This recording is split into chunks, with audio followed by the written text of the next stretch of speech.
What if a language wasn't invented for conversation, but discovered like a law of physics?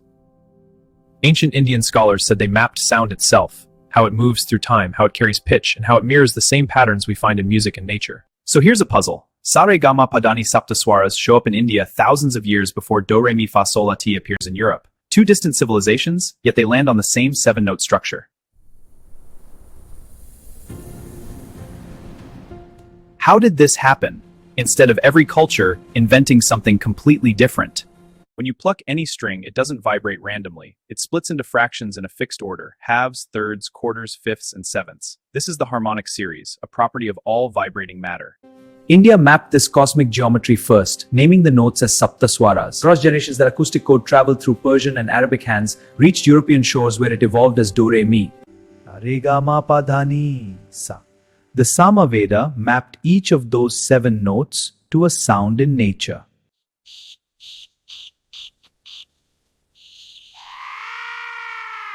Ancient Indian scholars treated language as a discovery, not an invention, encoding rhythm, pitch, mathematics, and the physics of sound directly into Sanskrit. In Sanskrit poetry, there's a system called chandas, the science of meter. Every syllable is measured in exact units of time. A short syllable called lagu gets 1 beat, a long syllable called guru gets 2. Why this matters? Long syllables and heavy consonant clusters force the speaker to control their breath more deeply, which activates deeper chest and nasal resonance. In other words, the structure of the language itself shapes how the sound moves through your body. Here's where it gets more interesting. You'd assume a longer syllable means a higher note, but Sanskrit deliberately separates those two things. Duration and pitch are controlled independently. Udatta is a raised high tone. Anudatta is a lowered low tone. Sfarita is a falling tone that starts high and drops. Any combination is possible, like a short vowel at a very low pitch, a short vowel spoken at a very high pitch, or a long vowel held out at a very low pitch. That's exactly how a stringed instrument works. It's why the Ramayana, which was originally composed to be sung, can be played note for note on a veena. Sanskrit scriptures were masterfully written to be expressed as spoken words or pure musical sound. The Rig Veda is recited with precise pitch accents, udatta, anudatta, swarita. Samaveda takes those same verses and turns them into melody. Sanskrit does not treat language and music as separate arts. By controlling pitch and time duration, a speaker is literally drawing geometric wave patterns in the air using nothing but their vocal cords. Now let's go further. There's a Vedic mantra called the Chamakam. This mantra narrates a list of human needs like food, health, peace at incredible speed. The word chame is used repeatedly. Chame means and to me. But buried inside its 18th section is something startling. 2 complete mathematical series. An odd number sequence, 1, 3, 5, all the way to 33, and an even number sequence, 4, 8, 12, up to 48. The math in Chamakam directly mirrors the physical geometry of the sacrificial altars, the Yagnavedis. Mathematics is not just a tool we invented to count things.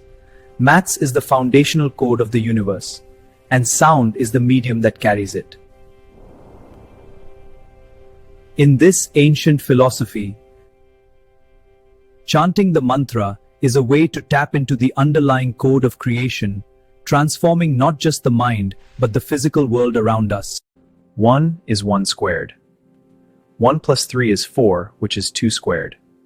1 plus 3 plus 5 is 9, and the series continues. In the Vedic worldview, sound, number, and shape are completely intertwined. By chanting these square-generating numbers, ancient priests were invoking a precise physical geometry.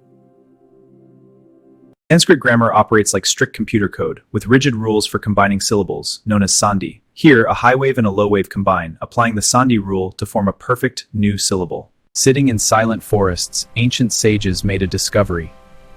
Animals were naturally tuning their vocal cords to nature's geometry. Our ancestors captured those 7 primal frequencies and mapped them into a musical scale. To speak Sanskrit is to speak the native language of matter itself.